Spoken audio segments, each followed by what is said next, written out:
I'm so excited to be talking with you. Likewise. I feel like it's going to be a great conversation. It's going to be very meaty.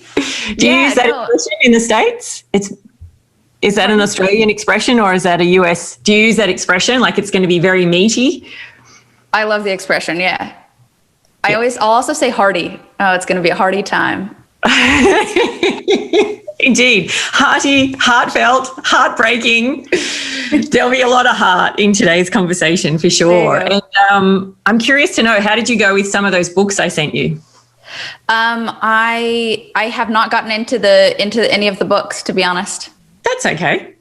It's been a bit of a wild time. Yeah, and you need to be in a mindset. You need to have time and space to start those kinds of books. So 100%. Let me know how you go. I thought of one, a memoir that you might be interested in called Fierce Attachments. Ooh. And it's a memoir of a young girl's relationship with her mother in New York City and her kind of piecing together the abuse and manipulation that her mom put on her that she didn't realize was abuse and manipulation at the time. Okay, that sounds right up my alley. And it's so true, isn't it, that I feel like I was in a trance for so much of my childhood. And then as an adult, I started to be like, that's not actually love. That's manipulation. That's not actually care. That's abuse.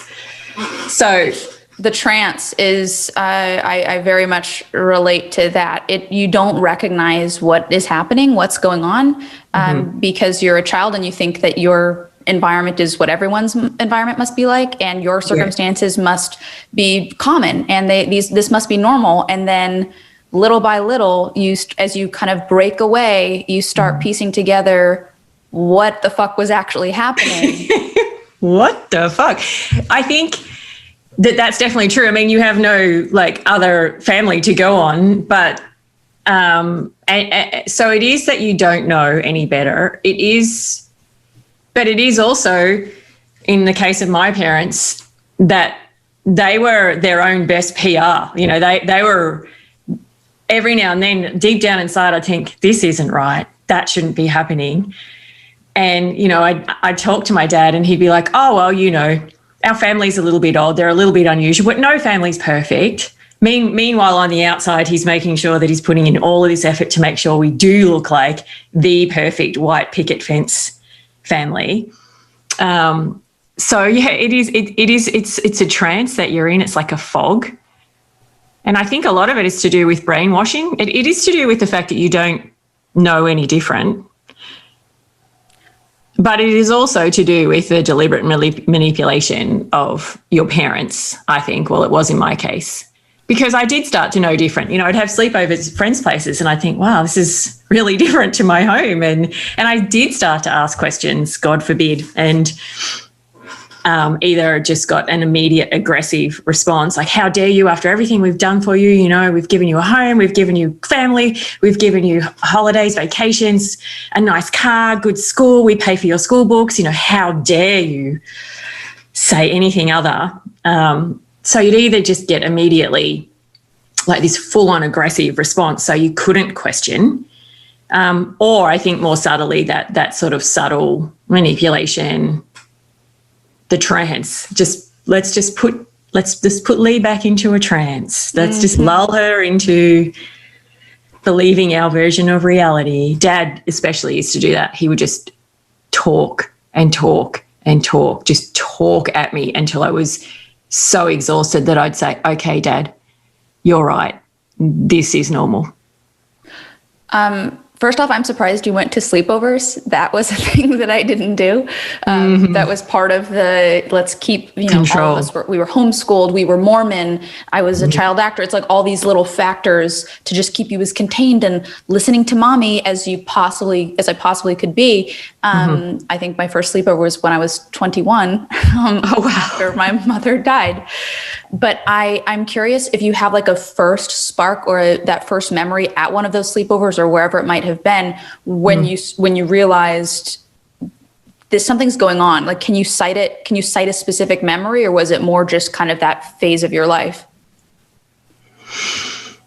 I think my specific memories are about things going wrong are probably more to do with what was happening in the home than the specific memory of being at someone else's home and going, wow, there's a line in the sand. This is really different. I have lots of memories of being at other families and having sleepovers and waking up in the morning and like having had a good sleep and not feeling anxious about eating my breakfast and you know, families just kind of like getting on with their day and not looking at each other with this hypervigilant state thinking, when is mum going to explode? You know, I accidentally asked, could I have raspberry jam instead of apricot jam? Yes. And that's it, you know, the explosion is done, and thinking, wow. So I think they were more subtle. I think the more defining moments of this is wrong were not so much by comparison to other families, but actually what was happening in the home, you know,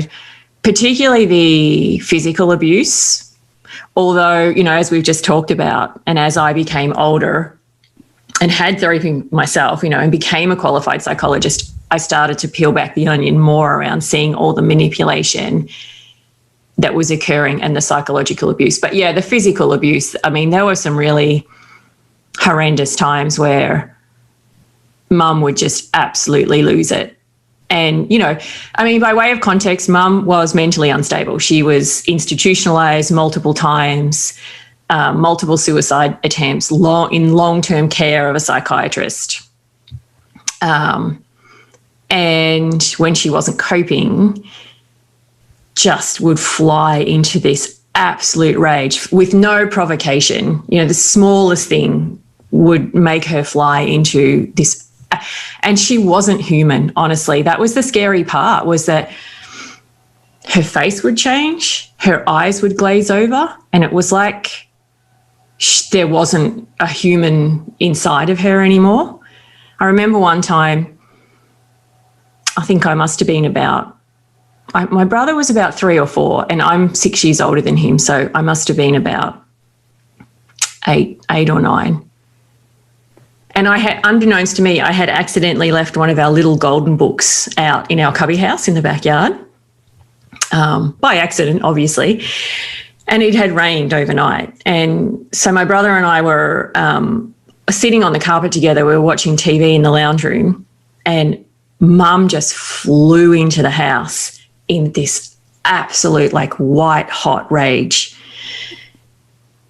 behind me, just screeching at me, you selfish creature, you wicked vixen, you vile child, you know, we work so hard, you just take us for granted. And I had no idea what she was talking about. And I turned around as she's holding this soggy little golden book. And so her rage was triggered because I, as a 8-year-old, 9-year-old, had accidentally left a little golden book in the cubby house, and it got rained on. Oh my God. And she started just belting me over the head with this little golden book. And I remember crawling. I remember thinking to myself, if I get to the corner, then she can't get both sides of me, because the back of me will be protected by the corner. So, I mean, clearly I'd done this many times before because I had a survival instinct. But I also remember thinking, I can't stand up, I'll have to crawl. And my main aim in that moment was to get away from my little brother.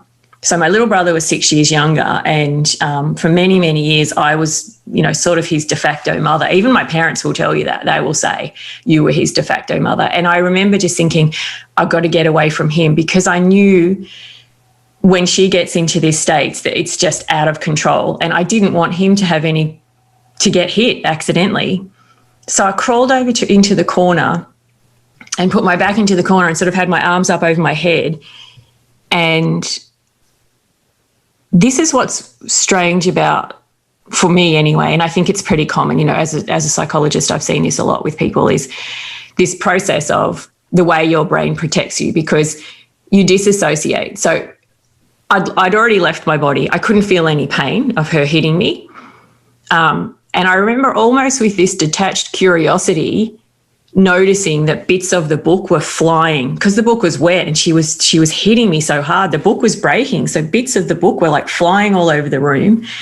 And all I remember is the sound, this sort of like thwack, thwack. Like I couldn't feel it in my body, but I could, somehow I became like hypersensitive to the sound. And I knew by that point, when mum gets into those rage states, there's nothing you can do. You just have to let it ride all the way through. And I just remember looking at my brother because he was just bawling his eyes out. And I just remember thinking, okay, I'm just going to be as still as I can and just hope that she goes through this quickly, because I just want to crawl back to him and just hold him and say, it's okay. You know, I'm all right. It's all right. It's all right. I'm okay. I'm okay.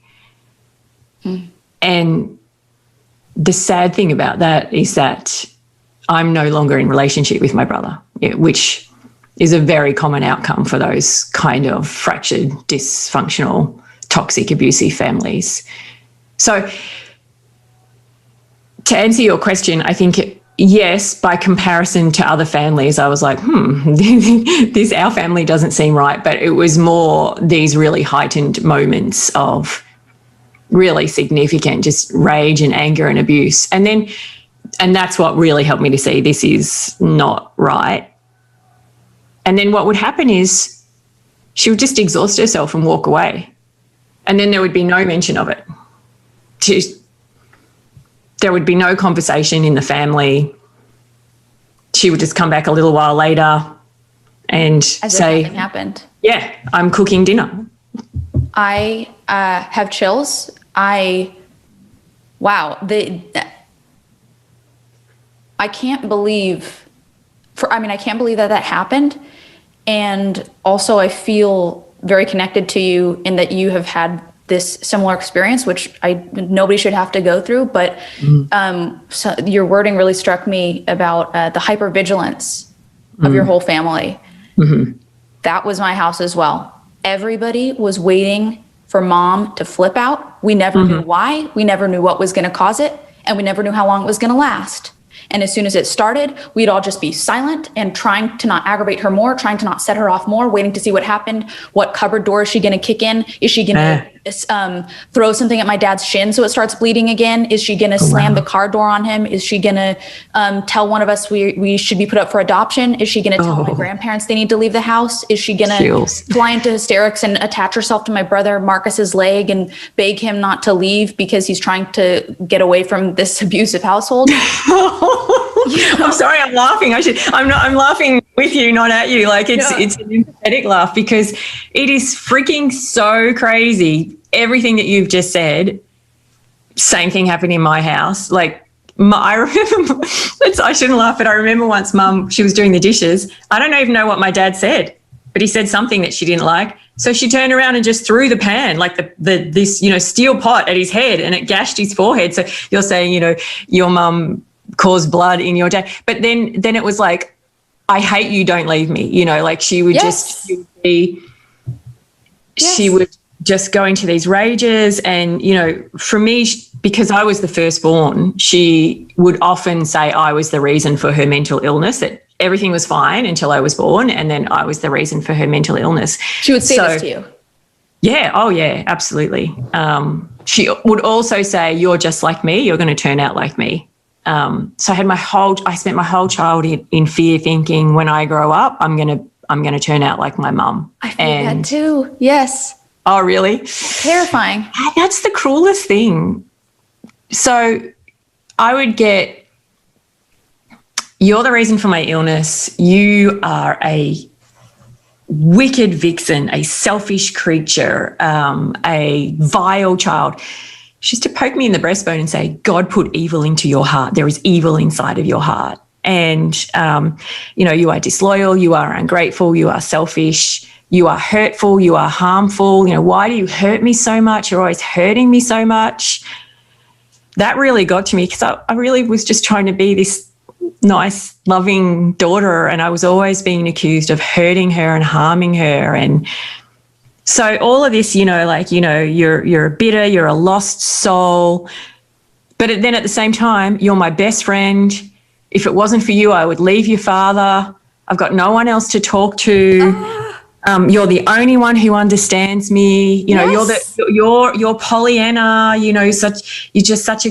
So I went from being like the devil child to the. So it's that like I hate you. Don't leave me. You know, like. Yeah. Let me ask you a question. Did your mum rotate who was the sort of angel child and who was the devil child? Did that get like shared around you and your brothers, or was one always the devil and one always the angel? What a great and telling question. It shifted. So one of my brothers was pretty much consistently the most problematic, but sometimes I would take that role. Sometimes it would be like, I should have stopped having kids. I wish it would have just been the boys. I should put you up for adoption. And then I should never have had kids. I wish I hadn't had kids. Yeah. And then she'd veer the Ford Windstar over to the side of the road and basically tell me to get out of the car because I'm going to put you up for adoption, get out of the car. And then one time I actually got out of the car. I was sort of like, I got to the age where it was like, you know what, I'm going to actually get out of the car. I'm going to call her bullshit. I'm going to call her bluff. And I started getting out of the car. The second my foot touched the cement outside of the car, it was, no, you can't get out of the car. And I'm going, you literally just said you want to put me up for adoption. And it was one of the rare times that I sort of stood up to my mom. I'm so proud of that moment because I never did that. I am proud of you too. Right? Thank you. Well, I was always just sort of trying to do what she wanted and trying to whatever. And I don't know what set me off then, but that did.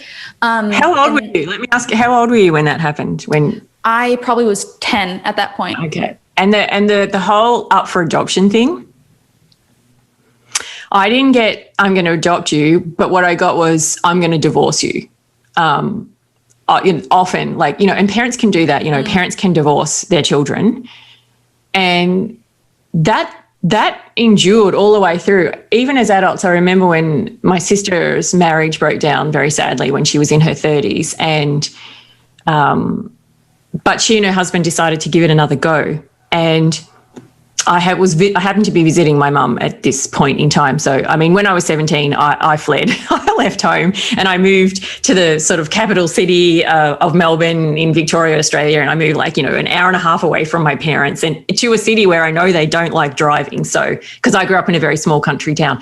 But I happened to be visiting and mum stormed in and said, you know, I won't have it. I won't have Colleen getting back with Brett. You know, I've told her that if she does this, I'm going to divorce her.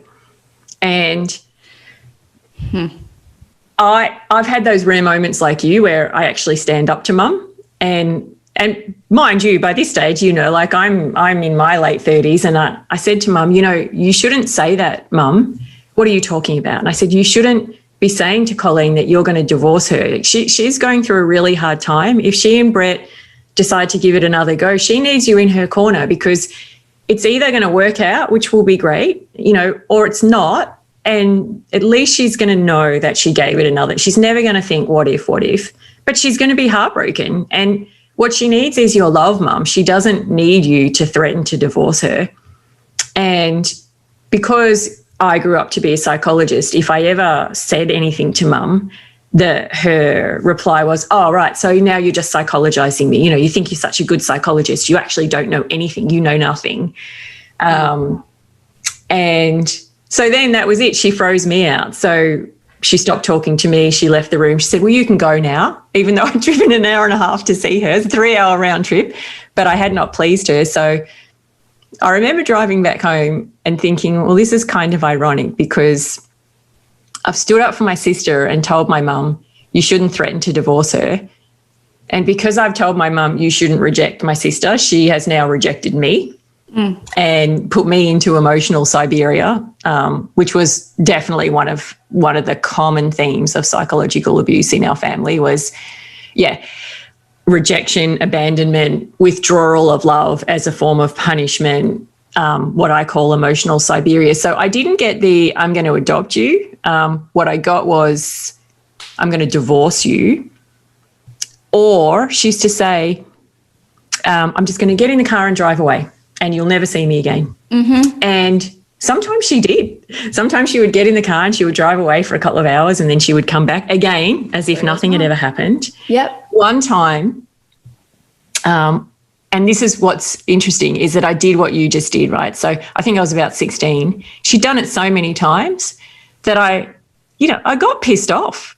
And I finally was like, every now and then I'm going to fight back a bit. And my father was away. My father was a school principal, very respected member of the community, Rotary Club leader, did a lot to have a good reputation, but supremely failed to protect his own children. So he was away in school camp, and mum did her that's it. I'm sick of you kids. You're all ungrateful, selfish. I'm just going to get in the car and drive away. And I actually said, okay. And she looked at me like this venomous look. And I said, it will be fine, Mum. And so she grabbed her keys, stormed out, the cold look on her face. And as soon as I said it, I thought, oh shit, what have I done? What have I done? What have I done? I shouldn't have done that. Because I held a red rag to an angry bull. And so she stormed out. And because I was the oldest, I said to my sister, who was 15 months younger, and my brother, who was 6 years younger, I said, quick, just run, stand behind the car. Because I thought if we're standing behind the car, she won't be able to back out. Mm. But she backed out anyway. Again, I don't know why I'm laughing, but you've got to end up laughing at these things, don't you? So she did that sort of like brake, accelerator. So she's just inch by inch nudging the car back. Oh my God. I know. She was in such a state of rage that she wasn't thinking logically. And she literally backed her 3 children out into a major road and drove off. Oh my God.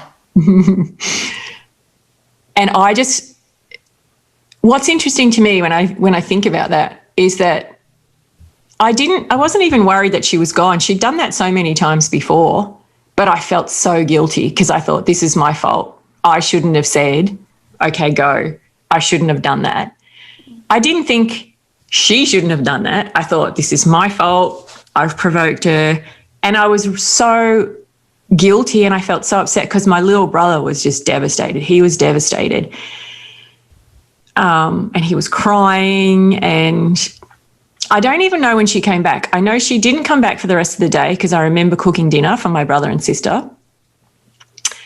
And I remember sleeping in my brother's room. He had a bunk bed, and he used to sleep on the top bunk, and he was so upset that I slept the night in his room. And I remember lying on the bottom bunk and like telling him jokes and telling him stories, and we were singing songs. I was doing everything I could to try, sort of calm him down. And I honestly can't remember when she came back. I don't know if she came back in the middle of the night, or maybe she came back like the next day when we'd gone off to school. All I do remember is that when we got back from school, my father had arrived home from school camp.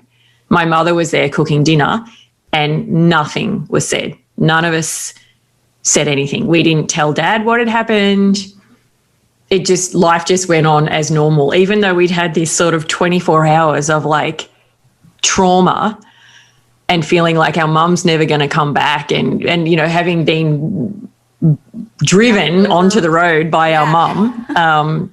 No one said anything. We just sat there and ate dinner, and life just went on. That's the thing that puzzles me the most, is that so much of both the physical violence and the psychological violence just happened and no one said anything. And I think that's partly because we were in that trance that you and I were talking about earlier. Yeah. But I think it's also partly because my dad he didn't give us permission. He didn't want to know about it.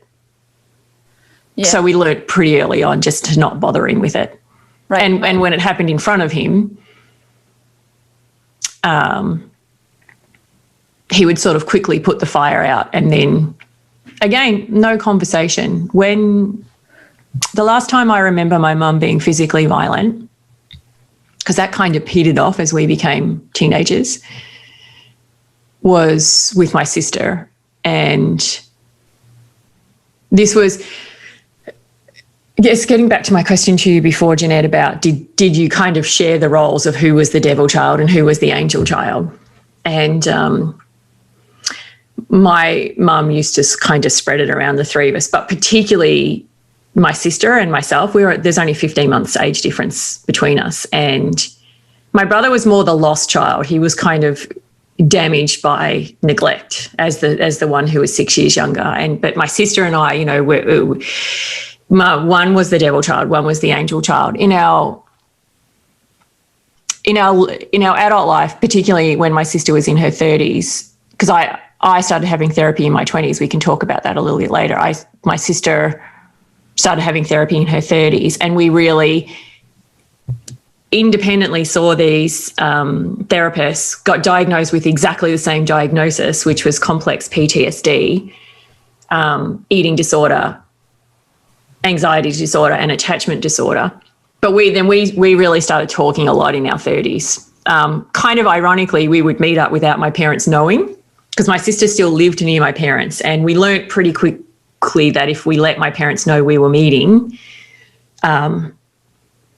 they would just sort of find ways to make us feel bad or sabotage it, or, Mum would want to know from Colleen, like, what was the conversation. And because we'd both had independent therapy, we saw much more clearly as adults how Mum created that divide between us, because for me to be the angel child, my sister had to be the devil child, and vice versa. If you wanted to get the small crumbs of love, you kind of had to throw your sibling under the bus, like they had to be the devil child. And but getting back to the last time I saw Mum being physically violent, and that was when my sister was, and this was going through a phase where my sister was the devil child and I was the golden child, I was the angel child. And this is in my final year of school. It's about a month before the final exams of year 12. And my sister was in 10th grade.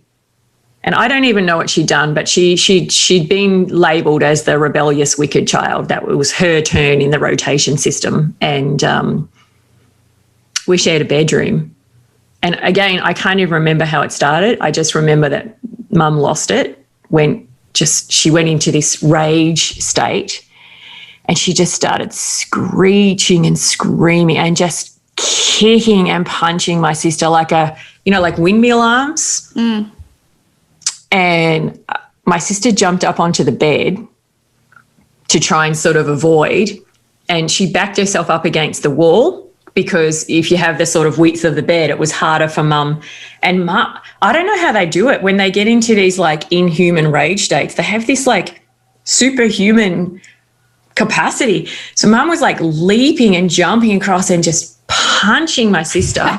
The visual is, pardon my laughter, but the visual is, I get that. My mom was 4'11", and I swear to God, she turned into the Incredible Hulk. Yeah, I know. Morph into this beast and just be like tearing things down. Like, it was crazy. I know. It is. It's superhuman strength. My sister and I used to joke and say, like, if only she would use her powers for good instead of evil. Like, she had these powers. Yeah. So she's leaping across the bed and screeching at my sister. And so I'm talking the 80s here, sort of mid-80s. And it used to be in the 80s that the school bags, at least in Australia, the school bags would have on the bottom of the bag was a slat of thin wood. And that created the sort of engineering of the bag so you could put all your school books and carry your bag, and the bottom of the bag wouldn't break, because, this was way before backpacks and things like that for school. And so I remember my sister kind of like quickly jumping off the bed to get her school bag to hold it up between her and Mum, because it was wood. And she was using it as a shield, and Mum was like hitting the wood, and Dad heard the screeching and the screaming, because it really was such an inhuman sound. And he runs in from the lounge room, drags Mum away into the lounge room, and that was it. He's never, so this, I'm kind of circling back to the fact that all of this stuff would happen. Sometimes Dad wouldn't witness it and we wouldn't tell him, because he'd already made it very clear he didn't want to know. Or he would witness it and sort of prevent it in that moment, but there was no conversation. There was never any apology. There was never Dad coming in and saying, "Are you okay?" There was never Dad saying, "I need to get you guys some help." And this is the irony, is that my father was a school principal. So, he was working with school psychologists to come in and help families in his school. But made a lot of effort to make sure that we were silenced and no one knew what was happening. Nothing would ever happen. And in that moment, after he dragged Mum away, I mean, I was bawling my eyes out and my sister was bawling her eyes out, and she kind of like slumped on her bed, and I went and sat on her bed beside her, and she just said to me, I can't do this anymore. I can't do it anymore. And I said, I know. But I didn't know what the solution was. You know, you're powerless as a kid. And the next day, you know, we got up, went to school as normal, and she came up to me at lunchtime and she said, I'm not coming home. And I said, what do you mean? And she said, I'm just not coming home. I will let you know where I am, but you are not to tell Mum and Dad. Wow. And she ran away from home. We didn't know where she was for like at least the first week. And then one of her friends from school came and told me, she's staying with my cousin, but I don't want you to tell your parents. So what was their reaction when she was missing? What were your parents doing? I can't specifically remember. This is one of, and you will know this, and anyone who's listening who's grown up with trauma and abuse will know that when you're in that heightened state of trauma, the brain isn't capable of setting memory in the way that it would under a normal state. Because one of the ways that the brain sets memory, the brain is a meaning-making organ. So one of the ways that the brain sets memory is it creates like a narrative and a story. And a story has a starting point, a middle, and an end. And trauma doesn't. Trauma is completely chaotic and you're just disoriented and confused. And so the brain can't lay down memory in the way that it normally would. So I have vague memories of, Mum and Dad being really distressed. They were really, really distressed, and, you know, speaking to the police and speaking to friends. And, but as soon as they knew she was okay, they just went into, what would you call it? Impression management mode. So crafting a story about how rebellious Colleen is, and making sure that everyone knew that this is Colleen going through her rebellious phase, how ungrateful she is, and how wonderful they are as parents because they've agreed to pay for her to live with her friend's cousin. And everyone believed it. And, you know, I feel this great sense of shame because even though I was there and I witnessed the years of abuse, and then I witnessed that final moment, the straw that broke the camel's back of my sister, I was brainwashed. I believed what they were saying. I believed that, you know, she was causing problems in the family. She was causing distress for everyone. She was rebellious. She was selfish. She was out of control. I remember, like, decades later, I was back at Mum and Dad's place, and so was my sister, and something came up about that. Mum and Dad mentioned something about Cole's rebellious phase. And my sister and I went into the kitchen and I said to her, you know, you weren't being rebellious. And she said, yeah, I know, I was being abused. And I said, do you ever say anything to them? Because it really sticks in my throat that all of these years later, they're still pushing this story that the fault was in you.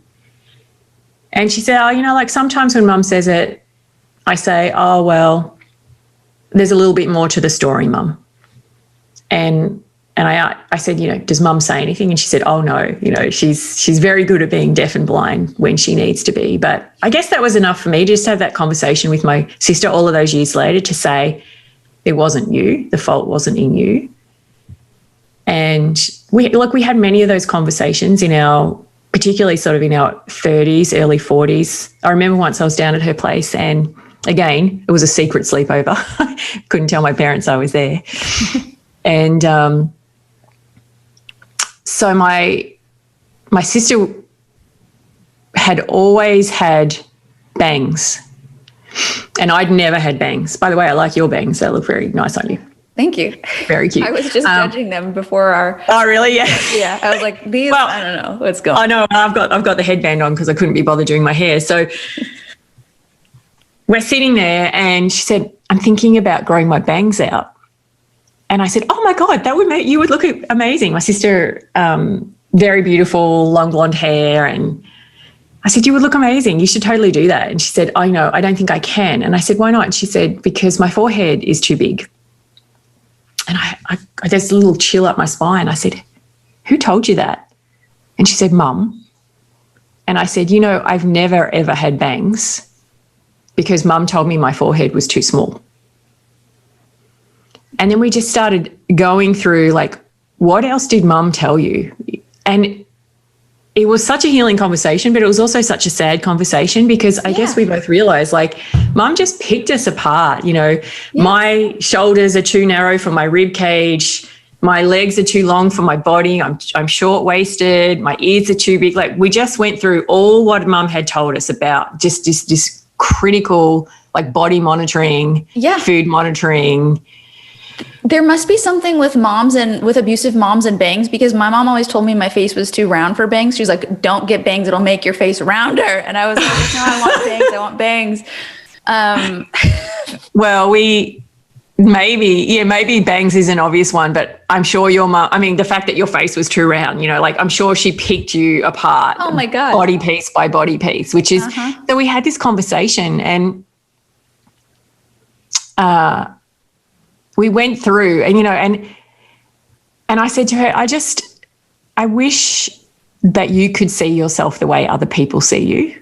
You're so beautiful and you're so kind and you're the life of the party. You're like, people just are magnetized towards you. And I wish that you could stop seeing yourself through Mum's eyes, these really cold, harsh, critical, judging eyes. I just wish that for like 1 minute, you could see yourself the way I see you. And I was crying by this stage and she was crying too. She said, it's the same for you. Whenever I give you a compliment, you just say, oh, no, I need to lose 5 pounds. This hairstyle doesn't suit me. I shouldn't have worn this colour. And she said, I hate it. I hate it that I give you a compliment. And the first thing you do is just put yourself down.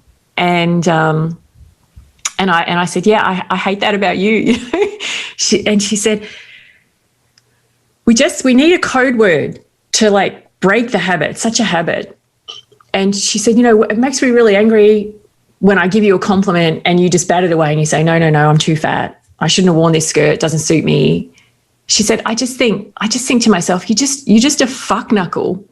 So, a fuck knuckle is that a term that you would use in the US? A fuck knuckle? No, but it will slowly become one because I'm going to start it today. Can you popularize that? We're all fuck knuckles. It's an Australian slang. And it's great. Yeah, look, at its minimum, it just means you're being a dickhead, like you're being an idiot, you're being stupid. If you use it in a more, like, derogatory way, it is more demeaning, like, that guy's a wanker, kind of, just he's a tosser. So she said, I just think to myself, just shut up, you fuck knuckle.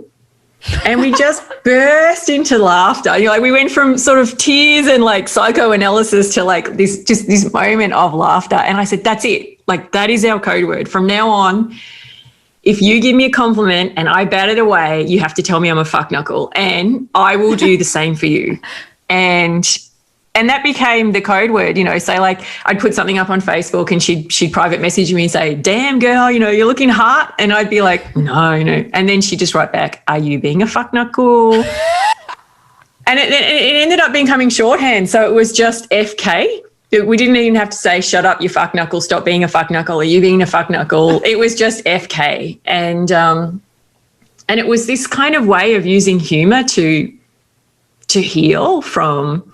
There it is. That part of the psychological abuse of sort of like the constant criticism and the shaming, and and that was a beautiful thing between us. But I guess this is the point where I just become very sad and talk about the fact that I lost my sister to suicide 3.5 years ago. And when she died, I wrote her a letter, and it was a love letter, just telling her all the things that I loved about her, telling her how brave I think she was, telling her that I understand the pain that she was in, telling her that I'm proud of her and that, you know, the way she died does not define the way that she lived. But I finished off the letter saying, who's going to call me a fuckknuckle? I got no one to call me a fuckknuckle anymore, you know, which was sort of my way of saying I've got no one who knows like you do what the two of us went through.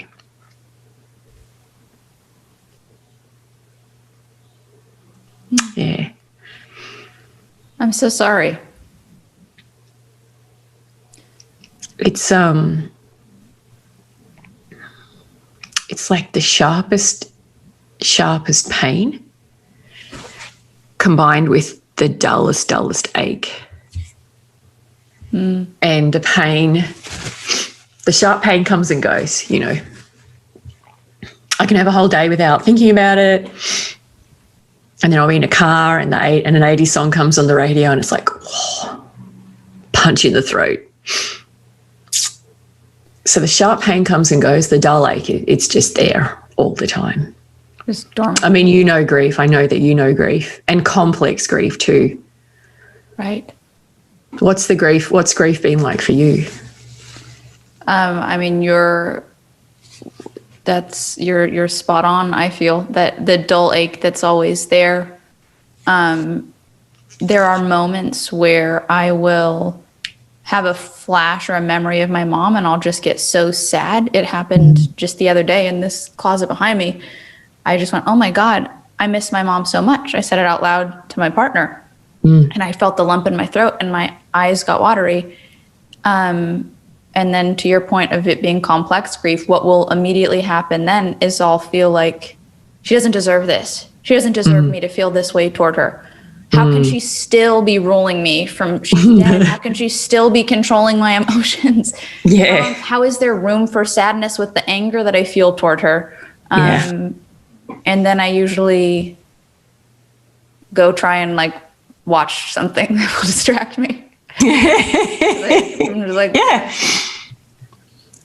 I mean, I think it's such a powerful question that you ask, like, how can I feel these two competing emotions? How can I feel sadness and grief, which comes from love for my mum? Right. But also hold anger for what she did. And I do think that that's something that it takes a while to get your head around, the fact that you can have both. You know, you can have, I'm not in relationship with my parents anymore.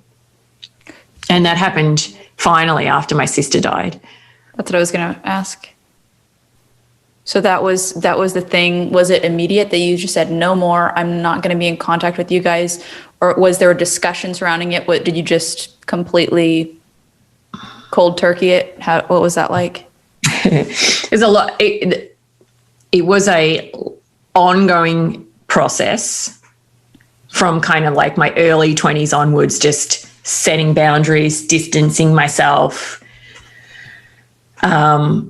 When I started to have therapy in my early 20s and finally the trance started to sort of I broke free of the trance and I started to see, by working with a therapist, all the abuse and manipulation. And like I said, you know, diagnosed with complex PTSD, attachment disorder, eating disorder, and anxiety disorder.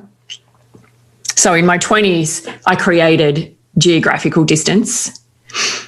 And I also very quickly got away from any form of power or control they had over me. And in my family, that was around money. So I paid my parents back the money that I owed them for my car, and I never, ever borrowed money from them again. And Mum would, you know, often throw that in my face. Well, we paid for your university. I'm so grateful. I'm so grateful that my parents paid for me to go to university.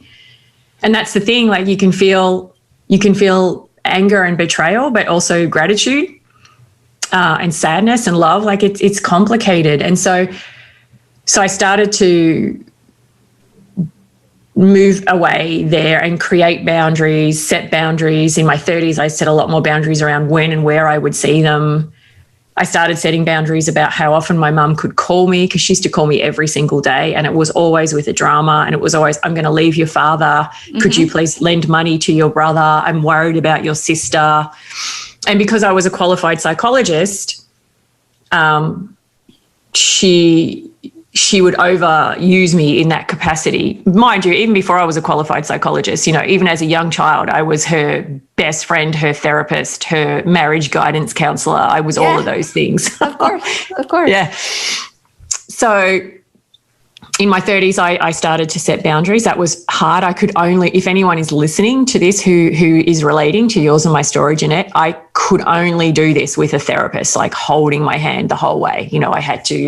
I even had little Post-it notes up beside my telephone with sentences that I could use to say, Mum, I'm not comfortable with this conversation. Maybe this is a conversation that you could talk to Dad about, or I think this is not healthy for us. Like, I had to actually have structured sentences to start to set these boundaries. More often than not, she would just hang up on me. You're ungrateful after everything I've done for you. And so that this was even after I didn't owe them any money, but she would throw the money back in my face, after everything we've done, and we paid for you to go to university. And when I was about to get married, a couple of weeks before I was about to get married, Mum got put back into a psychiatric ward. And I remember going to visit her, and I had my fiance with me. So Matt and I have been together since we were 20, and I'm turning 50 in a week and a half. So it's congratulations. Thank you. I love hearing that. He has been such a savior in my life. And it's a 30-year long relationship. But at that point in time, he said, I'll come with you. I'd spent a lot of my time trying to be opaque about my family and not really let Matt, he knew a bit, he knew enough to, so he said, I'll come with you. And I remember I'm at the psych ward in the hospital, and the nurse has given me the 6-digit code, because you can't get in or out without the code. And I'm pressing this 6-digit code. I remember turning around and saying to him, are you sure? Are you sure you want to marry me? Because seriously, this is what you are marrying into. And he was like, yeah, I'm sure. A little bit of crazy makes life interesting, he told me. And 30 years later, we're still together. But the reason why I went, my memory came there is because, so we were about to get married, and I don't know what I did. Oh, yes, I do. I did something to upset Mum. In her mind, what I had done to upset her was I hadn't included her enough in the wedding preparations. Okay. She'd temporarily forgotten the fact that she was put into a psychiatric ward, so she wasn't really available for me to help, but that didn't matter. And so the week before the wedding, I had gone down to see them, and she just became really ferocious. She said, we are not paying, because they were paying half. Well, they were paying a third, actually. Matt and I paid a third. My parents paid a third. Matt's parents paid a third. We're not giving you the money. I'm taking the money away from you. And I am refusing to allow your father to walk you down the aisle. You can be at the wedding by yourself. Dear and you God. can pay for it yourself. Yeah. This bitch. So, you know what? And now as an almost 50-year-old sort of qualified psychologist, I can look back and think, why did I get so upset about that? But I did. I was devastated because, really? And this is the thing that people don't understand, is death by 1,000 cuts. If that had just been a one-off in amongst a happy childhood, but it was just another way in which she would find the way to punish me and break me down. And I remember just bawling my eyes out to Matt and saying, what are we going to do? We don't have the money. We can't pay for this. And feeling just this deep sense of shame of thinking, I'm going to have to walk down the aisle by myself, and everyone's going to know that there's something wrong with our family. And then the night before the wedding, she came to me and said, I will let your father walk you down the aisle. Mind you, again, no, there was never any mention of this, but I'm saying that as a way of saying that was another form of financial control. So, and it gets back to your question. Moment. They love doing that thing where it's like the whole world is, just waiting with bated breath for what mom's going to decide. And then just at the last second, they'll be like, toss the crumb. I know. Oh, you said that so beautifully. And it's a way of controlling the family. And every single event that my sister, my brother, or I had, there was always a drama with mum before it. Always. Of course. Or more often than not, she was hospitalised. But there was always some form of punishment or drama. When my son was born, my parents came up to meet, their first grandson, it's their second grandson, their first child in my family. And it should have been this beautiful, happy moment. But Matt asked Dad, can you come and help me in a hospital car park, put the capsule in the car? It was our first time. We didn't know how to do any of that. And so Mum pulls me aside. And, I've just given birth. I'm exhausted, but I'm also just so proud and, just over the moon that, oh my goodness, I've got this healthy little baby boy. And, sort of Mum pulls me aside. She used to sort of do this, she'd grab my wrist, pull me aside. I'm divorcing your father. And so she spent the hour that it took them to put the car capsule in, just telling me how she's going to divorce Dad and how bad he is and how she can't put up with him anymore. This was a common, in the same way that my sister and I shared angel devil, I think my dad got angel devil. My parents were either going to get divorced or they were on their honeymoon and deeply, deeply in love. I'm divorcing your father.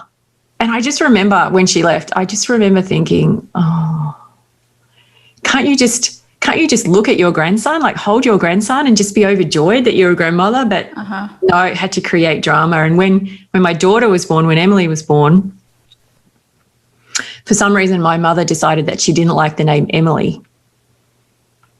And so she told me, I'm very disappointed in you. I'm thinking, what?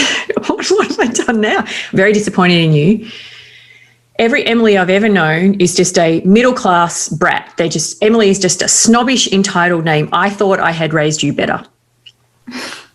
And so to punish me for calling my daughter Emily, she refused to use the name Emily. So for the first 6 months of Emily's life, Mum would say, the baby. How is the baby doing? I'm really struggling with the name Emily. How is the baby doing? I wish you would have been the baby has got big old blunt bangs. Got them right across her forehead. I'm going to give this baby bangs. Well, I wish I had have done that too. I love that. Yeah, you think of all the comebacks afterwards. I mean, again, at the time, I was just devastated because this little girl was just being rejected outright for something as arbitrary as a name. And I was just watching my mother reject her grandchild. It's insanity. In the same way that she had rejected both of her daughters. But at the same time, bragging to her friends about her new granddaughter and sort of pretending to be this loving grandmother and coming up to my house once a week, notionally to help me clean, to help out, but actually just coming up to complain about Dad and ask me to drive her around to the shops. And, I would always leave. She would supposedly come to help me, and those were the days I was the most exhausted as a new mum. And eventually I got the courage to say to her, Mum, it's really hurtful. It's really hurtful that you are not calling Emily. I rang her up. I got my courage up, and she said, oh, you're being ridiculous. You're way too sensitive. That was one of her things for me. You're too sensitive. Yes. Too sensitive. Classic move. Oh, so you're being ridiculous. She said, I wouldn't have cared. If people didn't like the name Lee, I wouldn't have cared two hoots what other people thought. It's what I think. And I chose the name Lee because I like the name Lee. If my mother didn't like the name Lee, I wouldn't care at all. You're just being way too sensitive. And she hung up on me. And so then I rang her back, and then I ended up apologizing, saying, I'm sorry, I'm breastfeeding, I'm hormonal, I'm sleep deprived, I'm exhausted, you're right, I shouldn't be so sensitive about this. So I ended up apologizing to my mum because she's refusing to use my daughter's name. Eventually, Matt called her at 6-month mark and said, if you don't use our daughter's name, you are not welcome in our house anymore. And Good. then she snapped too. So look, this kind of comes back to your question. Was it just a like line in the sand? No, it was a 2-decade long process. But there was a moment that made me finally snap, and that was the day after my sister died. I had called my mum to see how she was. I'd called her on the day, and Dad said, no, she's sleeping. Then I called her the next day, and Dad went to get her, and she got on the phone, and the first thing she said was, I'm not ready to speak to you yet. And I said, okay, do you mean me in particular or just people? Like, you're not ready to speak to people? No, you. I mean you in particular. As far as I'm concerned, the wrong daughter died. Oh my God. And then she launched into a tirade. So oh my God. a little bit of context. Unfortunately, in those final few months before my sister took her life, she did push me away. She pushed me away, she pushed her son away, and she pushed a couple of her friends away, which is actually very common behaviour for someone who's made that decision. And they typically push away the people they know might change their mind. So she had pushed me away and was not returning my calls. In the opposite way, she had really unhealthily merged and enmeshed with my mum and my dad. And so Mum knew that Colleen had pushed me away. And so she said, I know that Colleen had cut you out. As far as I'm concerned, she did the right thing. You've always been an ungrateful person. And then after that, I just held the phone out. You know, I held the phone out here so I couldn't hear the words.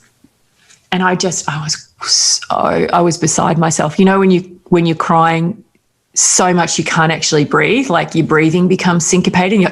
Yeah. I was like that, and I'm holding the phone out, and I couldn't hear the words. I could just feel the venom of those words just like transmitting from the phone that was arm's length away, just transmitting into my body. And it was like I was 12 again, and I was just thinking, why are you doing this? Like, why are you hurting me so much? And then my dad took the phone, and I heard my dad say, I wish you hadn't have said that. And I had this little moment of hope. I thought, finally my dad is going to do something. Like, finally he's going to stick up for me. And then he just got on the phone and said, you know, she can't help it. She doesn't mean it. She's not well, which was what he used to say all through our childhood. That was his excuse. And to be honest, that was partly the reason. But, you know, he'd say she doesn't know what she's doing. And I'd think, well, she has the capacity to put on an act in public. So she does have the capacity to make choices and control her behaviour. There's a pattern to her behaviour, which means she does know what she's doing. Yes. I mean, when she went into those rage states, rage blackouts, she probably didn't know, but other stuff was intentional, and she thought it through, and she put effort into it. Anyway, she doesn't know what she's doing. We're all in grief. And I said, well, I'm in grief too, Dad. And he said, you just have to rise above it, which is what he said in our childhood. You just have to rise above it. You have to rise above it for Cole. God. And I said, okay, Dad, you know, I will rise above it. But to be honest, in that moment, I was gone. Like the little cord of hope, that little leftover emotional bond that I'd spent decades trying to protect myself, set boundaries, move away, have no financial need for them. I'd done all the bits, but there was still this little cord of hope that maybe one day my mum will just be warm and loving. Like, maybe one day she won't be critical. Maybe one day she'll actually look at me and go, wow, you're a pretty amazing person. You've done great things in your life. You know, you've helped a lot of people as a psychologist. You're world famous. You've written a best-selling book. You know, you're a lovely mum. Like, maybe she would see me for who I was. And I just think in that moment where she has one daughter who isn't even buried yet, who has taken her own life, and the first thing that comes out of her mouth to her other daughter is just cruelty and rejection. Mm-hmm. And I just realized this is never going to change. And she is always going to hurt and harm me. And if I don't step away, I might be next. So that was the defining moment for me with my mum. My dad, it took a little bit longer because he's more adept. He was more manipulative. He was more subtle. And so I still had that little moment of hope, like maybe he will protect me. But then, you know, the week that followed, it was just the same pattern in my childhood. And somehow, because I was in so much pain, just this fire of grief, I could just see everything really clearly. I just saw it and even though I knew it because I'd had years of therapy and I'd seen the family dynamics and I'd seen how, like, mum is the abuser, but dad is the enabler. And he's created this collusive system of silence that perpetuates. I knew it, but I just saw it unfolding in such stark situation of, like, my sister's suicide. So mum says that, dad gets on the phone, she can't help it, you have to rise above. And then the next day he sends me a text and he says, oh, your mum's having a pretty good day today. Yesterday wasn't such a good day, which is his code for she was mentally ill. She's mentally ill, but, you know, she didn't really mean it. Today's a better day. Mm-hmm. So therefore, you know, just take the good with the bad. And I didn't reply.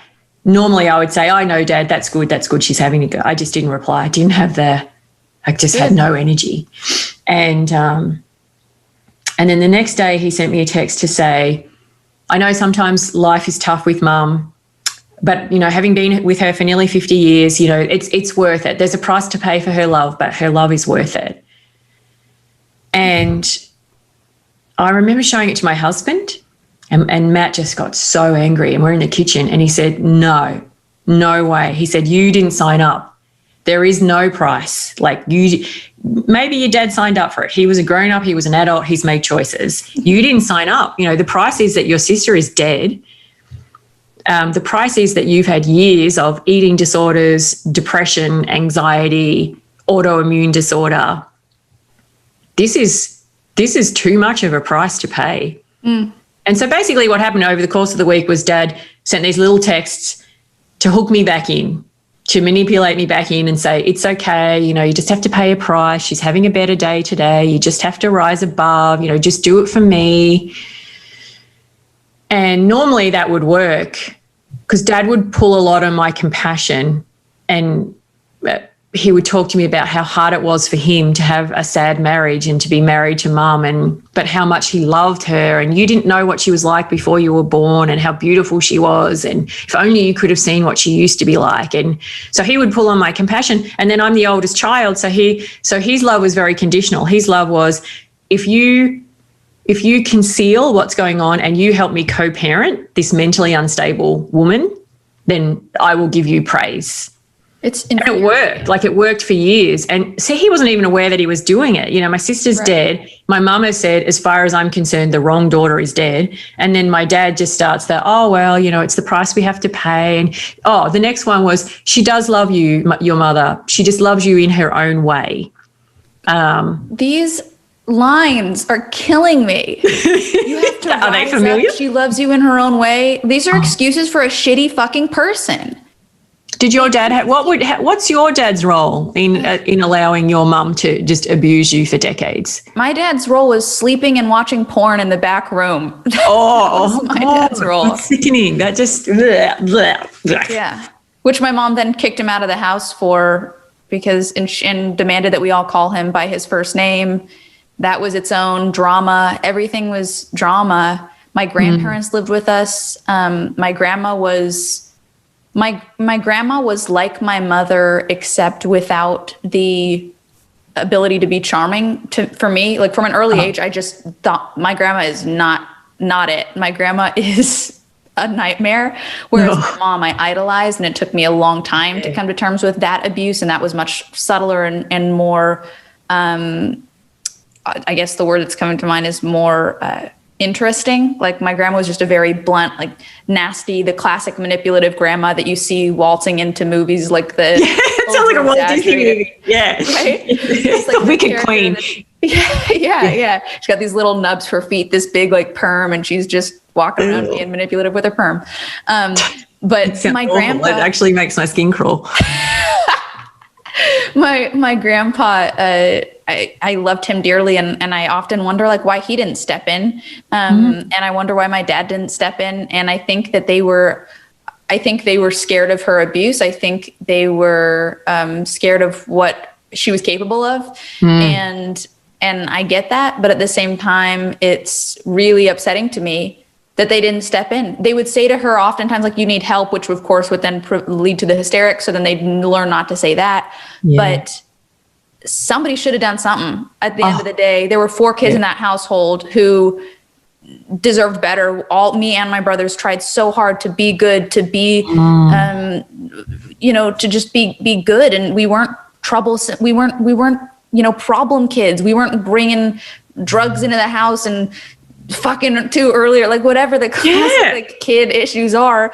No. We were just sitting there wanting a good household, and nobody provided that for us. Oh, and that's the same with us. Like we were golden children. We were just loving, kind little kids who were too scared to do anything, but we were always just told how problematic we were and selfish. And in my case, there were certain, even though there was devil angel, there were particular themes. So, Colleen's theme was that she was rebellious and troublesome. And my theme from Mum was that I was nasty piece of work, wicked vixen, and that I was cruel, that I was always hurting her. And with my brother, it was that he was lazy. So we all had our own little tag, but we were just lovely little kids, same as you. And this is the thing, I think that my dad was and still is scared of my mum, and I understand why. But in the same case with your father and your grandfather, they were adults and they had a responsibility to be courageous and to be brave and to step in and to get help for their children and their grandchildren. And they failed in that responsibility. Like my dad failed in that responsibility. And, the biggest question is, now I'm not speaking as me, a person, I'm speaking as me as a psychologist. Yeah. The biggest question that you get from the kids in that situation where one parent is an abuser and one parent is the enabler. Firstly, you go through the therapy around the abuser because that's the more obvious.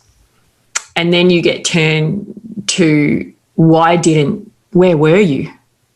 Yes. Why didn't you not love me enough to step in and help me, And yes, again, speaking as a psychologist here, it's really important to help the adult child see that the harm comes from the presence of abuse and the absence of protection. And the absence of protection is more invisible. So it takes a long while for you to start to question, like, well, and getting to your point about, idolizing, there's kind of 3 common ways in which kids who are growing up with abuse survive. 3 kind of psychological defense mechanisms. One is denial and minimizing. And, it's probably like this in other families too. And it didn't hurt that much and I'm okay. And yes. The other is to idolize. And I somewhat sort of ironically, often the more you are abused, the more you will idolize the abuser. And it's a trick of the mind. It's called it's a conversion process. So your brain converts because it can't, as a child, you can't really face the terror of like this person who is supposed to love me, nurture me, protect me, cherish me, is degrading me, hitting me, scaring me, denigrating me, threatening me, intimidating me. They are systematically destroying my sense of esteem and safety. And as a child, you can't, it takes a lot of psychological strength to hold those two realities together, to sit with saying, this is my parent who should be loving me and who is pretending to love me and pretending to the world that we're this amazing family. That's one version of reality. To hold that version of reality beside the actual reality, it takes enormous psychological strength to be able to hold those two dissonant things together. And you can't do it as a child. You just split in two if you were. So you have to choose one or the other. And you cannot, as a child, choose the actual reality, because then you'll just be in terror every day. You'll wake up every day thinking, I am going to get hurt today. I am going to get harmed today. I might die today. So you have to go for their version of reality, which is, you know, yeah, we're a little bit odd, but we're a normal, happy, functional family. Everyone says so. That's what Mum would, and still to this day, I mean, I haven't spoken to her for a while, obviously, but I'll tell you in a while about a letter I got from her a couple of years ago when we weren't talking about how everyone says, you know, you had the perfect child. You ask anyone, you had the ideal childhood. So as a child, you have to choose one or other of those two realities. And so you choose the reality of what they're telling you, and you idolize the abuser. I mean, I idolized my mum. My mum was glamorous. She looked like Audrey Hepburn. Gorgeous, thin, long-limbed, beautiful little sort of collarbones, this little elfin. I mean, my mum was borderline anorexic my whole childhood. She would often tell me this story with great pride about how she weighed less. The day she gave birth to me, she weighed less than the day she became pregnant with me. Congrats, Mom. Cool. She would tell that story a lot. Yeah. And it was so confusing to me because at one level I would see it from her view and I'd think, wow, you're so self-controlled. That's amazing. That's something to be proud of. But at a deeper level, I'd think, wait, so you starved me in the womb? You know, right. So the starvation and the distance, the lack of love, the lack of nourishment, the lack of nurturing, that began before I was even born. That began in the womb because God forbid I make my mother fat. So, but you can't hold on to both of those realities. So you hold on to what your parents says, which was my mum, who I idolized because she was gorgeous and thin. Wow, that's amazing that you weighed less. You actually lost weight during your pregnancy. Wow, you're extraordinary. You know, right. So you can't hold on to the two at the same time. So you idolize. And then the third pattern, so there's denial, there's idolization. And then the third pattern is self-blame. And that's a really common one. Like I've never, ever met anyone, an adult who has been abused in their childhood, who doesn't, in the first instance, blame themselves and say, must be something to do with me. I upset them. I exhausted them. I was too much. I was a burden. I pushed things too far. I was ungrateful. This is haunting to me. I feel like I had a combination of the idolizing and of the self-blame. I came across I kept a journal for a large portion of my life. My mom encouraged me to, so then she could then write her responses on the opposite page. She actually wrote in it? Yeah. Oh, yeah. We For real? Oh, my gosh. Okay, I was going to say, so my mum would read it and she would have these little moments where she would pretend like, you know, we were BFFs and she would tell me everything. Tell me about your boyfriends. Tell me about... And I knew every time I was like, this is going to haunt me. She's going to come back and use this. But in that moment, I just so craved this moment of connection and intimacy with my mum that I would allow myself to share, and then it would always come back to be used against me. So, so keep going. So your mum, so you had a diary, journal. And I would write in this diary in a way that it's so tragic looking back on it now and sort of darkly funny that I'd be like, oh my God, I can't believe how wonderful my beautiful nanny mommy is because I'm such a burden and she takes care of me every day. And she's so wonderful that she would take care of somebody who's as much of a burden as I am. It's like, now I look back at it and I go, this is just clearly abuse. This was the messaging There was that I brainwashing. had. Right? What a burden I was, how difficult it was to take care of me, how she had a life before I came along, and then I just robbed her of that. It's like, this is not some, at the time I thought I was just writing my happy little journal entry, and I'm looking back and going, oh, this is the darkest thing I've ever read, and it was from 5-6-year-old me. That's so sad. It makes me feel so sad for 5 and 6-year-old you. But yeah, I mean, again, you have no other, you don't know, and this is what you get told. And so you self-blame, because you have to think, my parent is a good person. You have to think that. If you confront the fact that they're not, and, you know, they're broken, damaged, evil, abusive, whatever it is, if you confront that fact, you wake up to it every day as a child who is powerless to do anything, who needs their parents for everything, a roof over their head, food, protection, schooling, driving, everything. So this is what I think is one of the sadnesses of the abuse, is that in order to preserve the good opinion of your parent, you have to blame yourself. And so you think, if only I hadn't have said that, if I hadn't have asked for strawberry jam instead of apricot jam, you know, if I was thinner, if I was X, Y, Z, you know, just substitute whatever it is that it is for each individual person. But just, you know, if I could just make myself better and less and smaller and less needy and less burdensome, and you know, get better grades, or, you know, be a superstar on TV like you were, or, you know, in my case, like top academic. If only I could just bend myself more into this emotional pretzel. And so you blame yourself. And so what happens is, over time, that gets internalized as, I am faulty. Like, there is something at my core that is faulty, because it's obviously my fault that I've broken some like eons long natural law that a parent loves their child.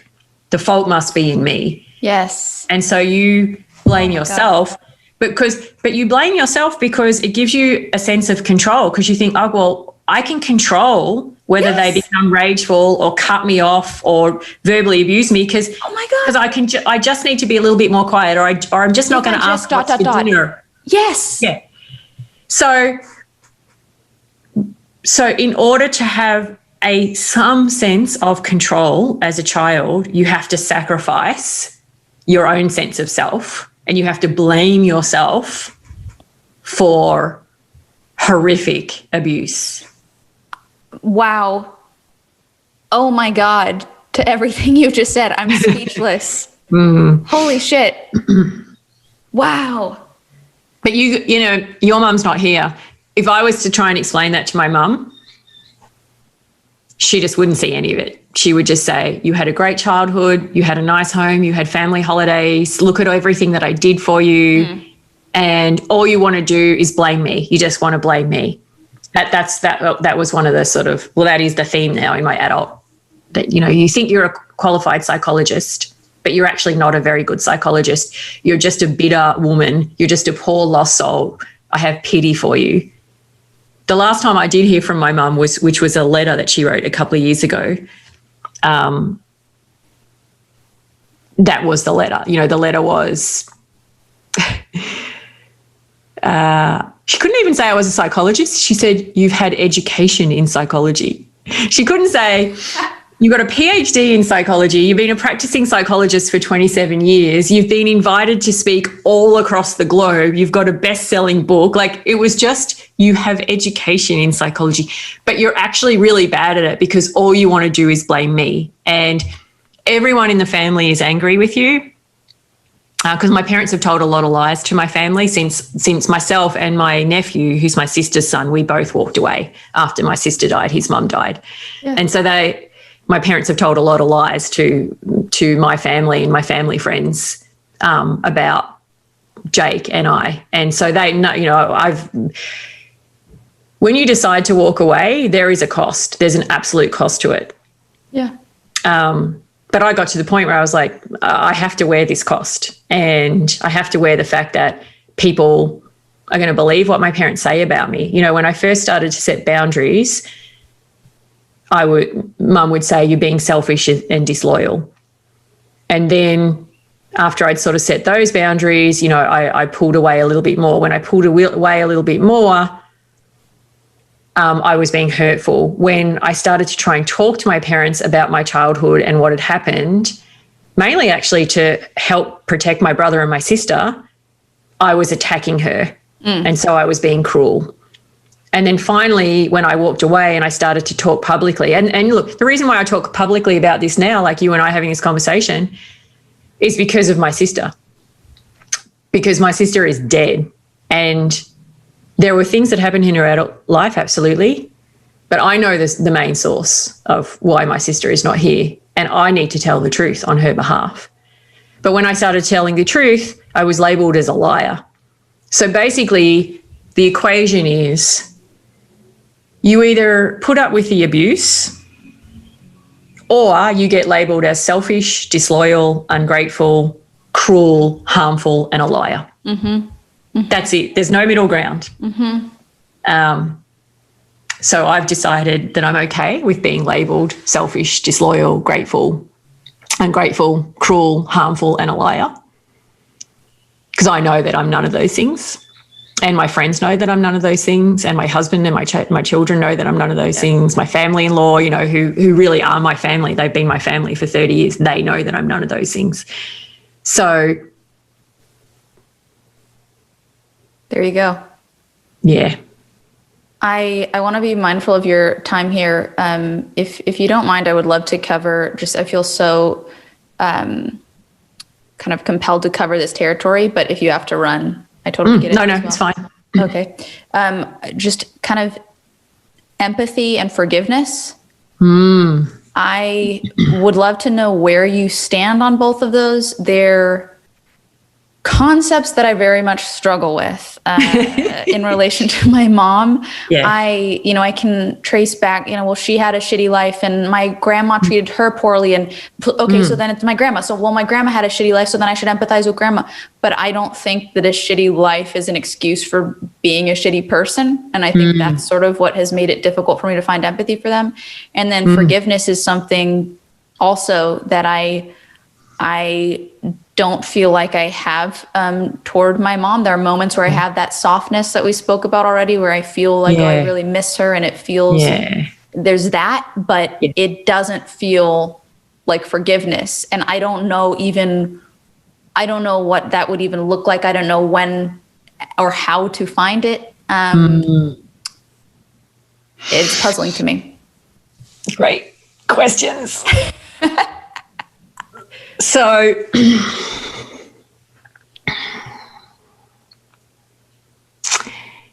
forgiveness is about letting go of bitterness.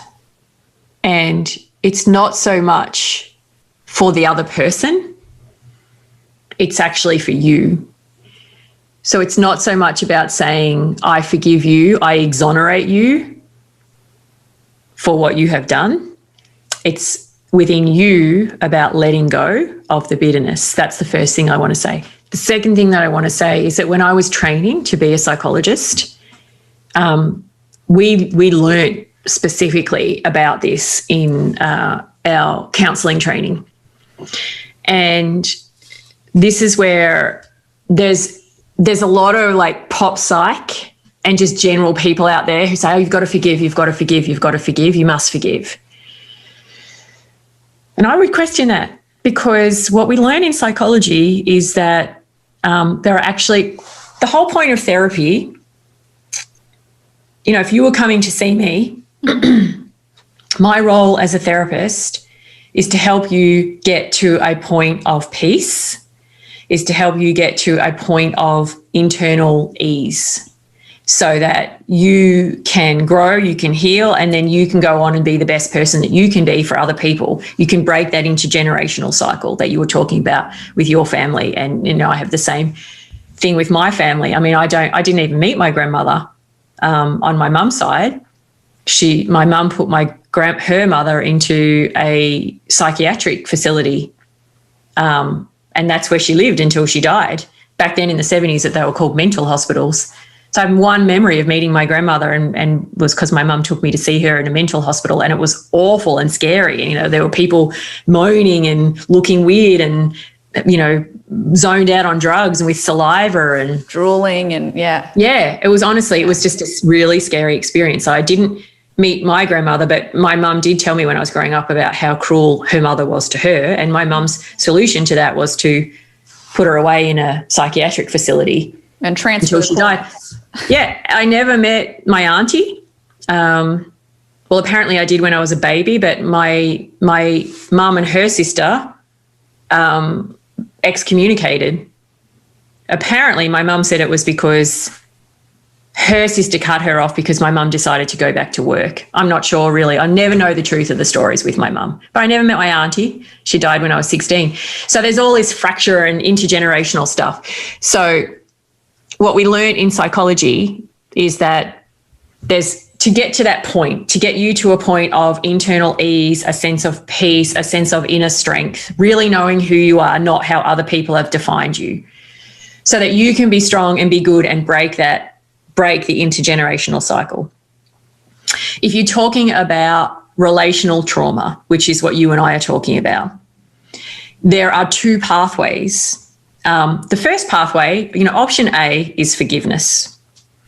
But as a therapist, I would only recommend forgiveness to you if in the relational trauma, the other person who was causing that repeated pattern of harm, and that's what psychological abuse is defined as, is an intentional and repeated pattern of harming another person. So I would only say to you as a therapist, let's talk about forgiveness, if the person who was causing that repeated and intentional pattern of harm showed remorse, had self-awareness, had self-insight, had the capacity and the willingness to change their behaviour so that they were no longer causing a repeated and intentional pattern of harm. And that harm can be through all the things we've talked about. It can be through verbal aggression, intimidation, insults. It can be through threatening to abandon, withdrawal of love, over-controlling behaviour, invasive behaviour, like, for example, a mother reading her daughter's journal. That's all psychological abuse. It has to be, if it was a one-off, no, but if it's a repeated and intentional pattern of harm. So I would work with you and I would get a sense of, is this person who is engaging in the abuse, are they capable, do they have the willingness and the capacity to change? Will they stop harming you? Do they show remorse? And if they do, then I would work with you as my patient to help renegotiate that relationship, and potentially the other person would come into therapy and we would work with the other person and we would create healthy change in that relationship. And when you get to that point of healthy change, I don't even have to tell you to forgive, Jennette. You just will, because you will understand this person was struggling. They had their own stuff. They've done the hard work. We've worked together. We've understood each other better. We've grown together. The love is still there. The compassion is there. The empathy is there. Forgiveness will flow. If you come into me as a therapist and you tell me about what's happened in your family, and over time I realize that there is not going to be change. The person does not show remorse. They do not have the capacity or the willingness to self-reflect, be self-aware, change their behaviour. That person is still always saying, it's not me, it's you. If you were just more quiet, more appealing, more this, more that, then I wouldn't have to do these behaviours, or I can't help it. I wouldn't be saying to you, forgiveness is the first pathway. So what we learn in our training as a psychologist is option A is forgiveness. Option B is acceptance. Woohoo! Yeah. I don't gotta forgive. Well, and this is what will happen. Acceptance sounds like a weird term when you say it up front, because when you first hear it, you think, what, just accept that they're abusing me? Isn't that what I've been doing for the last few decades? Isn't that what's caused me to harm? No, it's not accepting their abuse. It's accepting the reality of the situation. It's accepting that this person, my partner, my husband, my parent, this person who is supposed to love me is harming me.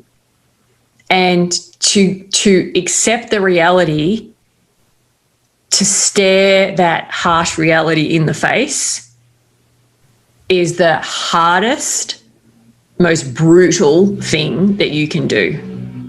My sense is that you have done that, Jennette, and it's such a big process of grief. So what was it like for you?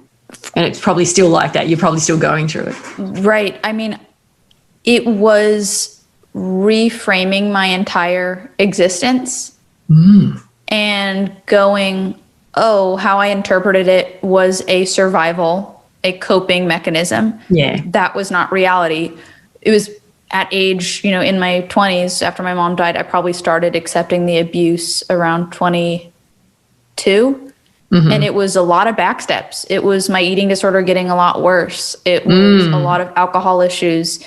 It was, things looked a lot darker before they started to get better. And I think that darkness was a result of me starting to accept that who I thought my mom was who I needed her to be, was what I was creating her to be because of the abuse that I was enduring. Yeah, so you were doing that conversion process that I talked about earlier. Exactly. I've never heard the things that I was doing spoken about in such in this the way that you've described them. It's been really helpful to be able to have kind of like labels to the things that I was doing. So I'm so glad I've been helpful. Yeah. Oh my goodness. So like to get to acceptance, it's a journey, and you have to face the darkness, and you have to sit with the reality of, like, they never loved me. They said the word love, but they never loved me. And they just used me for their own glory, for their own emotional needs. I was just their gold in the case of both you and I would say the golden child, even though in between, behind the scenes, we were golden child devil, but we were like the trophy child, I think. Yes. But they were just using us. We were just this source of narcissistic supply to them. And that's so freaking painful. It is the most painful grief to just get stripped back to, I am nothing. I was nothing. I was never seen, never cared for, never loved. And you go back and you look at all these things. I found a letter from my mum that she wrote to me when I first went off to university. And like, we haven't even touched on the whole weight eating disorder stuff, but you and I share that in common. And like mums who are eating disordered themselves and pushed all the food monitoring and body monitoring and you must be thin and all that sort of stuff. So I found this letter from my mum that she'd written to me, and I went off to university and she wrote me a letter. And here's the odd thing is I kept that letter because I thought, oh, my mum really cares for me. And then I read this letter recently. I was going through my sort of memories box. And the letter is so manipulative, and it just goes on to say, you came home, you're either way too fat or way too thin. You're way too thin. You think you're invincible. You're feeling good about yourself now, but any moment the world is just going to crack underneath you. You think you're invincible. You shouldn't be so cocky. You shouldn't feel so good about yourself. So here's some recipes because I'm worried about you because you're way too thin. You need to put on some weight. So here's some recipes. And I kept that letter because I thought, oh, my mum actually loves me. Now I look back at that letter, I'm like, my mum was just denigrating me and saying, don't feel too good about yourself, feel unsure about yourself, because if you're weak and unsure, then I can still control you. So you got to you don't do forgiveness, you do acceptance. And it's not accepting their abuse, it's accepting the reality. It's accepting the painful reality that they do not love you and that they will continue to harm you. And when you accept that reality, which is what I did in my early 30s, you have to go through a massive grief process, and it's painful, it's dark, it's like curling in on a ball and just crying for hours on end. And you do that, and then what happens is you come out and you're quite liberated because you realize, okay, I don't have to be, here's the trade-off. Here was the deal, the implicit, unspoken deal that my parents set for me, which was, Lee, you can be our emotional slave. You can be our trophy girl. You can allow us to manipulate you, beat you, hurt you, guilt you, tear you down in the trade-off for the hope that one day we might turn around and be loving parents. And I took that deal. I took that deal for 30 plus years. And then I didn't have forgiveness. I went through acceptance. I accepted the reality of who they were.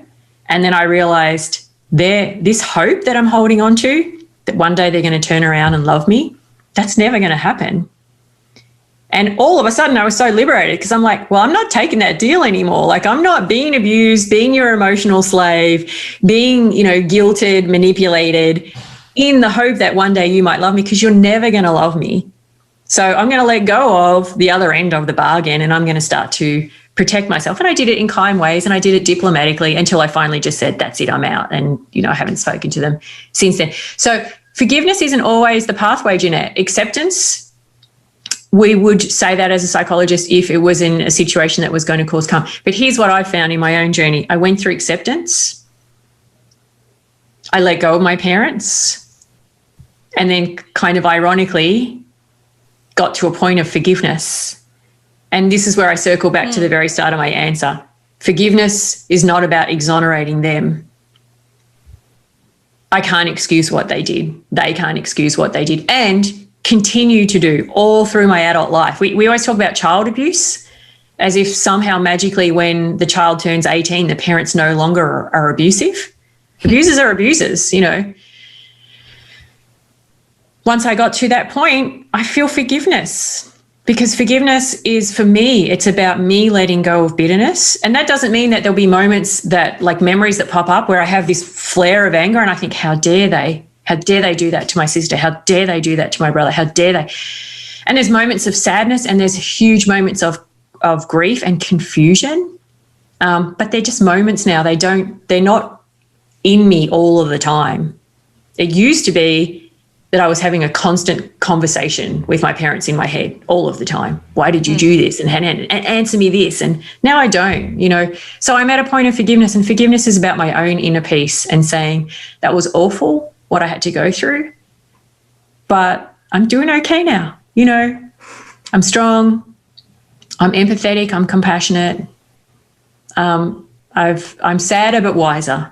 That's the expression. I've grown through this, and I can use my experience to help other people, which is exactly what you're doing, Jennette. And I have so much admiration for you and what you're doing in this podcast, for the fact that you are talking about topics that affect so many people but are spoken about by so few. And this conversation you and I are having, and the conversation you've had with other guests, it's just going to heal so many people. And so you are transforming your pain into purpose, and that's part of your own journey, and that's part of healing. And so don't force forgiveness. It will happen naturally as you heal. Thank you so much. I needed to hear that. I've been chasing forgiveness for literal years, and it's really helpful and encouraging and refreshing to hear that it doesn't need to be forced, and that gives me a lot of hope. So thank you. It is my absolute pleasure. I've gotten a tremendous amount out of this conversation, and I just think you're something else. I don't know. Is that a saying in Australia? What did we covered? Cold turkey. We covered fuck knuckle. You're a fuck knuckle something else. Yeah, all right. You can let me know. Next time I'm feeling bad about myself, you can DM me and say, stop being a fuck knuckle, hey. No, it's been a pleasure, and look, just wish you all the best. It's been a healing conversation for me too. I mean, the more that we talk about these things, especially there's little moments where I'm saying something and you're going, oh my God, yes, that's exactly the same for me. And when you described like the whole, like my dad's shin is bleeding and she's screeching and she's yelling, but she's holding onto my brother's leg saying, don't go. I'm like, oh my God, was there a fly in the wall? Like, did you see what that was happening? That's healing for me, even as a qualified psychologist, and a woman who's been through the journey and, about to turn the big 5-0, like it's still healing for me personally to have these conversations with other adults who've had a similar childhood. And so the more that we can talk about it, the more healing it is. And, I finish on this note that when you and I talk about the things that we're doing to overcome our past, that becomes the survival guide for someone else's future. And that's what your podcast is doing. So well said. Thank you so much for coming on. My pleasure.